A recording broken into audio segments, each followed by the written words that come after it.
If you've been here a while, then you know I love me a good old-fashioned budget guitar made for the most heaviest of metals. I've checked out a ton of them with varying degrees of success. But today, I want to look at this one. What's up everybody, welcome to the channel. My name is Taylor, and I am a metalhead. I'm sure those of you with eyeballs can figure that out on your own. And if you're one of the weirdos that just listens to my videos, then hi, what you doing right now? You jogging? Maybe you're slipping off into a nice deep sleep. In which case, go to merch.taylordanley.com and pick up a sick t-shirt. They're 15% off for the rest of December. As a metalhead, I like things that are metal. That's how this works. Some of you recently watched me stumble through some demos of extreme guitars. This is not what I thought it was. Oh my God. I think they got the wrong YouTuber. I think they meant to send this to Andrew Baina. Look at this thing, dude. Holy Christ, man. What am I gonna do with an 8-string guitar? I barely get my hand on the frets, dude. And thank you so much for tolerating that. These videos were part of a multi-video promotion for Gear4Music, a brand from the UK that I was unfamiliar with until they approached me about making the videos. It's really awkward. I feel like I said video too many times. This 𝗦ici𝗶𝗶𝗏 is also brought to you by the lovely people at Gear4Music, but we're not looking at one of their G4M line of guitars. We're going right down to the bottom of the price totem, if that's a thing, and looking at one of their Harlem designs. Why, you might ask? Metal. The Harlem line of guitars are probably some of the most brutal guitars that you can get on a budget. I mean, just look at them. This one is the Harlem X by Gear4Music. It is a basswood guitar with a bolt-on neck that has a shallow C contour, more on the neck shape later, a poplar laminate fretboard, 24 frets. It doesn't say what size, it just says frets. I'm gonna call them extra jumbo. They look pretty typical to what I'm used to, but don't hold me to that, I'm just eyeballing it. Other than that, it is a pretty straightforward guitar. We have unbranded humbuckers, a volume knob, a tone knob, a 3-way toggle switch, a licensed Floyd Rose, not to be confused with a Floyd Rose Special or anything like that. This trem system is unbranded. It just has licensed by Floyd Rose stamped on it.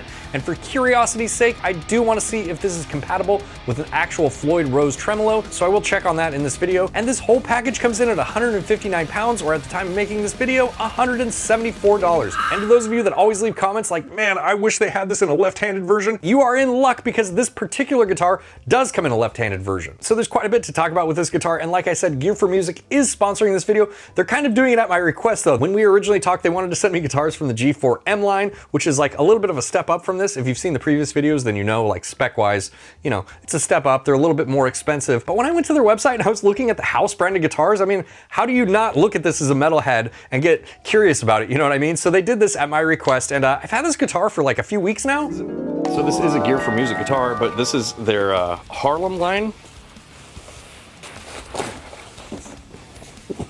And he did tell me like, hey, this is our ultra budget line, like doesn't have nearly the same specs. Has a gig bag though, that's kind of cool. Doesn't have the same specs as the other Gear4Music stuff, whatever, but I was like, I don't really care, dude, because I want to check this guitar out. Like, out of all of the guitars they have on their website, this is the one where I was like, oh, this is the most me guitar. And if you can tell what it is by the headstock there. Ooh, the neck feels very nice, dude. All right. I mean, come on, dog. Look at this thing. This is fucking cool, dude. I don't care what anyone says, man. This guitar is cool looking. This actually seems pretty decent. Where's my guitar pick? It's like basically in tune too. That's kind of crazy.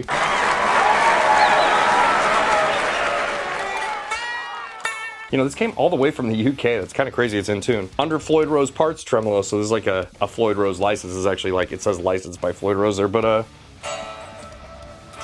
I don't know. I think it's kind of cool, man. Not what I thought it was going to be. Like, I kind of thought this guitar was going to be really rough around the edges. I mean, there is a noticeable craftsmanship difference between this guitar and like one of their pro line Gear4Music guitar. But dude, to be honest with you, there's no sharp fret edges at all. I've come across some pretty rough fretwork on guitars from major manufacturers. I think that says something. I mean, I'm looking for stuff, but I don't really see any major issues. I'm trying to look at the block in here right now. This has got the smallest block in the world. That's interesting. The strings are kind of high off here.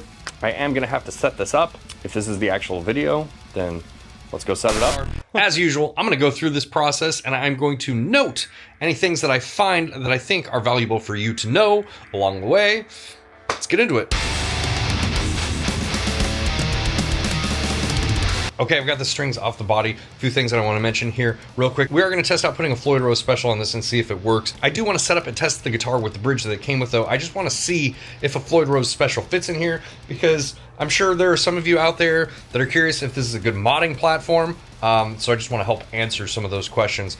I want to talk about the fretboard here a little bit, though. So this is listed as a laminated poplar fretboard.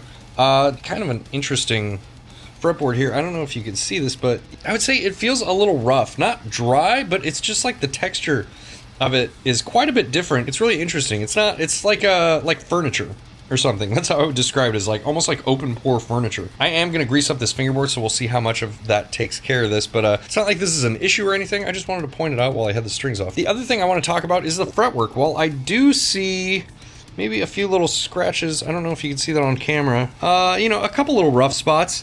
The fretwork is actually very, very good. I mean, I've tried a lot of guitars in this price range, and most of them fail the sharp edge test. This does not have any sharp edges at all.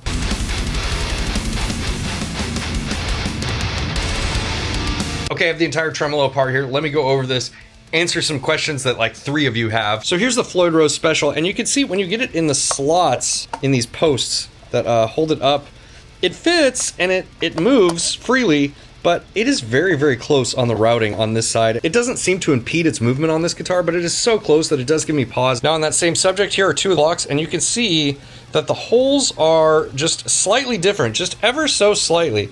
We have the larger holes. This is the Floyd Rose block, and then this is the one that comes on the Gear for Music guitar.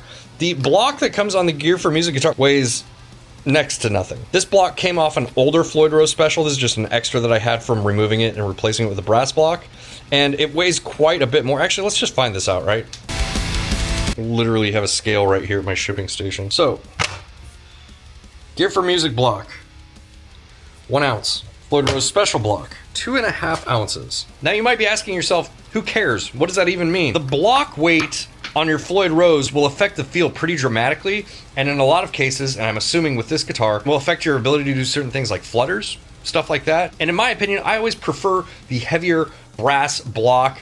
People say that you get like more sustain and more tone out of it, and that would make sense because there's more mass. But for me personally, the main thing I notice is the way that it responds and feels with a brass block. With all that being said, Floyd Rose Special kind of fits.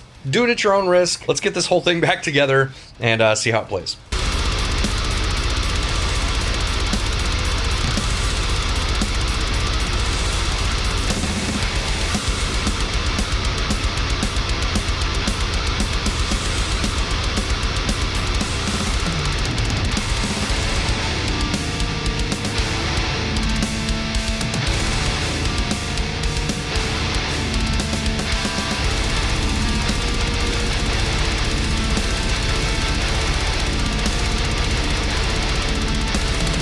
Okay, so I'm all done setting up this guitar for the most part.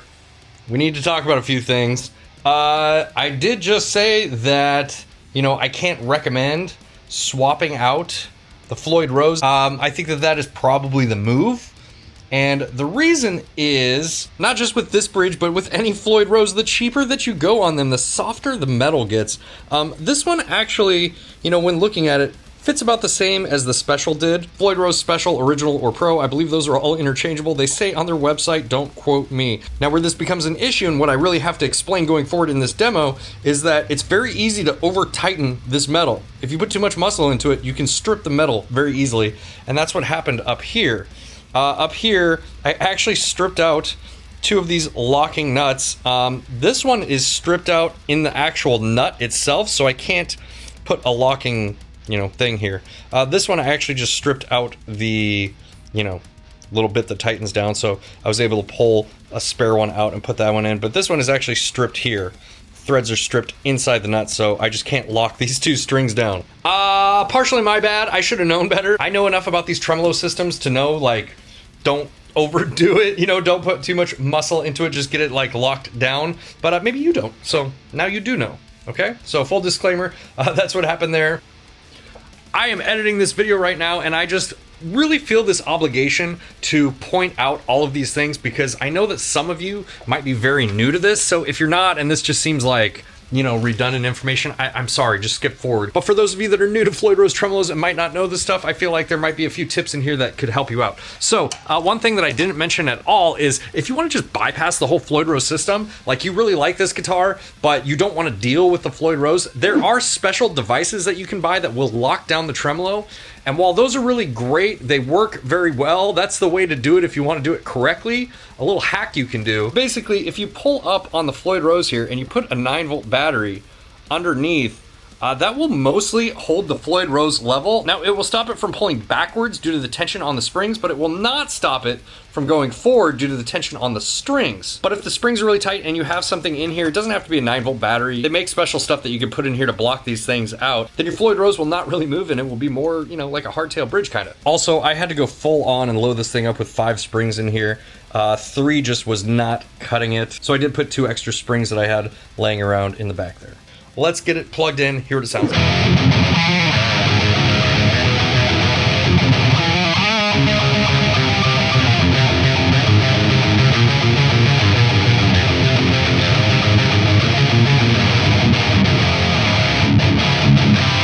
What's up, everybody? I have this metal as f*** Gear for Music guitar plugged into, you know, my normal budget rig here, the Boss Katana, the Mesa cabinet, Solar pedal for tuning, because like you guys saw, I broke one of the, or stripped would be a better, more appropriate word. What are these things even called? I stripped one of the Floyd Rose string holder down thingies, and so I can't lock down these strings. And even though that's mostly a mistake on my part, I feel like that's a valuable mistake for me to make for anyone that's looking at one of these guitars, because it's really easy to do on any, like, the cheaper you go with the Floyd Rose systems, the easier it is to do that just because the metals are very soft. Just keep that in mind. Keep that in mind, you gotta be very delicate with them. Now, you could do this with any sort of boost pedal, but this tuner does have a boost function built in that is gonna help us cut out the low end. Because if you listen to these pickups, they do have a lot of low mid information. You can hear, it's just it's a lot. It's a lot to get under control. So let's boost this. I don't have the gain quite up all the way. I don't really need to add a lot of gain to this. That's not my goal here. My goal is just to use this cut switch and cut out a lot of that low end.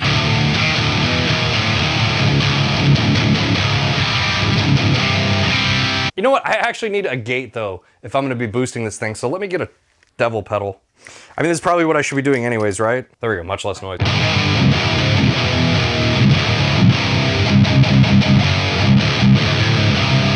Yeah, much better. Let's talk about the neck shape and the playability of this guitar. And with that being said, I did gauge up the strings quite a bit. I'm using beefy slinkies in C standard. This guitar came to me in E standard with, I don't know, probably 9s on it or something. And like I mentioned earlier, one of the challenges with that was I had to add the extra springs in here because the Floyd Rose was just not, I couldn't, you know, get the counter tension on the strings with the amount of springs that were in the back of the guitar. I did have to straighten out the neck a little bit, and I am slightly concerned that it is going to settle and it's gonna need to be adjusted again, but actually, you know what? It seems really, really straight right now. And looking down the neck as well right now, the fretwork actually looks very good. You know, not just for a guitar like in this price range, which is laughable. The fretwork is usually terrible on guitars that are like sub $200, but the fretwork actually looks very good on this guitar. I could probably adjust this action and get it a little bit lower, but I wasn't sure what was gonna happen here with the neck. I didn't know if it was gonna relieve a little bit during just, you know, normal playing here. So I left myself a little bit of action on the strings, but I would probably prefer the string action. It's not bad right now, but it could be just like, you know, a little bit lower, especially on this low side, you know, just for my own comfort, but definitely playable, definitely fine. Let's talk about the neck profile. The neck profile is very comfortable. This is actually the best neck profile out of all of the Gear for Music guitars that I've tried so far, which is saying a lot because the neck profile on those other guitars was pretty good as well. I think that this neck profile is right in line with, you know, anything that I would use myself, whether it's, you know, my Jacksons up here, Solar, something like that. I think that this is right in line with all of those guitars and it feels very comfortable to play. There are a few rough spots on the neck, but nothing that you probably couldn't just, you know, I don't even think it needs to be sanded out. I think that you could probably just buff these out, or it might just get smoother with time with playing it. Like, that's how minor the roughness is on the neck. And more importantly, none of these fret tangs are sticking out. Like, there's no sharp edges on this at all, which is hilarious because I played much more expensive guitars for more reputable companies that had much worse fretwork. But in terms of its playability, the real Achilles heel is the Floyd Rose system here. And that shouldn't be any shocker. You don't really find Floyd Rose systems on guitars that are this cheap. which is one of the cool things that is appealing about this guitar, but it's also its Achilles heel in a lot of ways. The reason you don't find Floyd Rose systems on guitars that are this cheap is because they're kind of expensive, you know? So like, let's go, I'm gonna look here. How much is a Floyd Rose Special? I'm sure you could find one used, but let's see how much they are new. It's about $100 for a Floyd Rose Special, tremolo, and the locking nut. So just keep that in mind as we move forward through this video.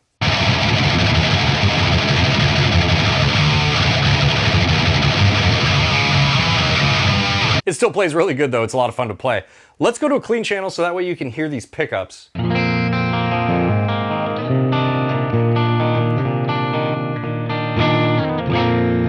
This is the bridge pickup.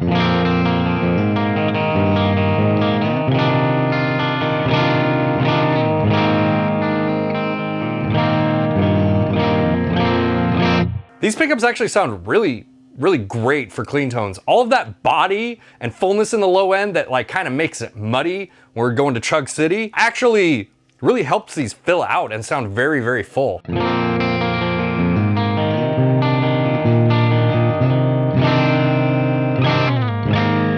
Let's go to the middle position.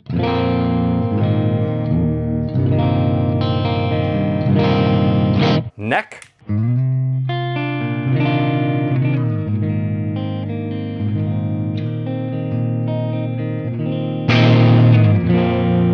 So pickups, depending on what you're going for, these could be a win. I'm not dealing with any like real microphonic. Here, let's go back to the Chug City.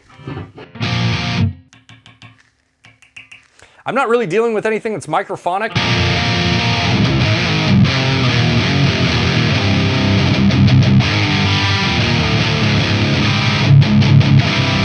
This is with the overdrive on.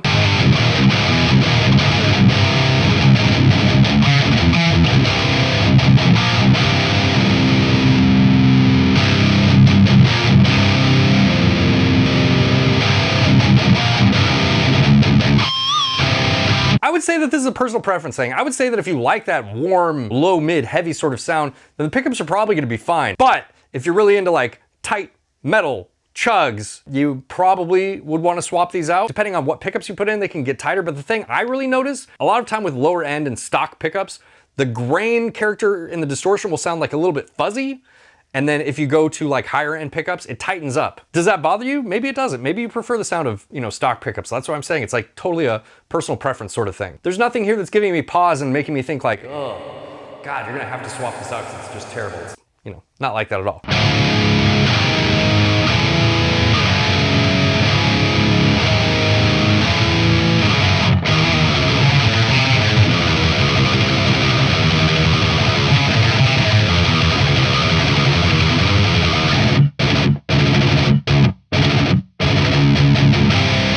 I'm having a lot of fun playing this guitar, dude, and look at it, it's metal as fuck, man. Like, it's just such a cool shape. You know, extreme shape guitars like this they're neat, they're fun. It's a good time, you know? A few other things with the playability here. The heel is all carved out right here, so you do actually have really good upper fret access. It's not totally like shaved down this way, but it is rounded. So, you know, it's pretty comfortable to get up there if you need to.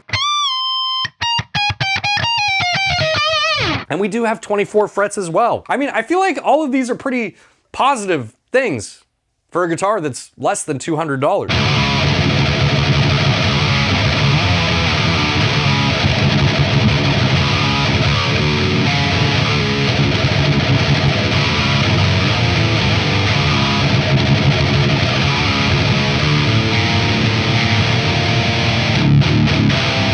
Most of the time, when I review guitars that are like this inexpensive, I actually prefer them to have like hip shot style bridges on them because it's just less moving parts, it's less things that could go wrong, especially when you're working on such a tight budget. But in this case, I'm almost glad that Gear for Music found a way to make it work out because they still kept this guitar under $200 and you know, it does have a Floyd Rose technically. I did not test the Floyd, let's actually test the Floyd Rose here real quick. I keep calling it a Floyd Rose, but you know, it's not, it's a licensed, you know what I mean, the tremolo. Let's test the tremolo here real quick. I don't expect this to stay in tune because I am missing the lock for this. So, you know, it is what it is.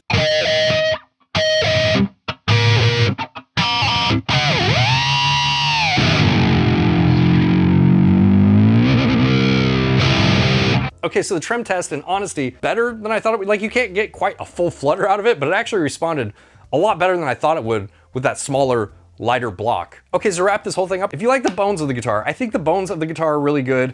I think that if you are a beginner and you're looking for a really cheap entry-level guitar and like you just want some extreme like metal guitar, it's probably a good bet. Just know that at some point you will have to do some maintenance. You know, it does provide a good value. I think that you just have to know, just like any sub $200 guitar that comes with a licensed Floyd Rose tremolo system on it, you probably are gonna have to do the maintenance on that part of the guitar before you have to do maintenance on anything else. And that is just because the quality of the metals that they make these things with to keep them affordable. I didn't have any problems with the pickups of the electronics. While these aren't my favorite set of pickups, I do think that they are a little bit more broad in their scope, if that makes sense. Rather than being focused on extreme metal for metalheads like me, but I think they're fine. I think I could probably live with them. The neck is really nice. It plays really well. It has that satin finish on the back of it. Maybe a few rough spots, but I have to look pretty hard for them. You know, if I wasn't paying attention to this, I probably wouldn't even notice.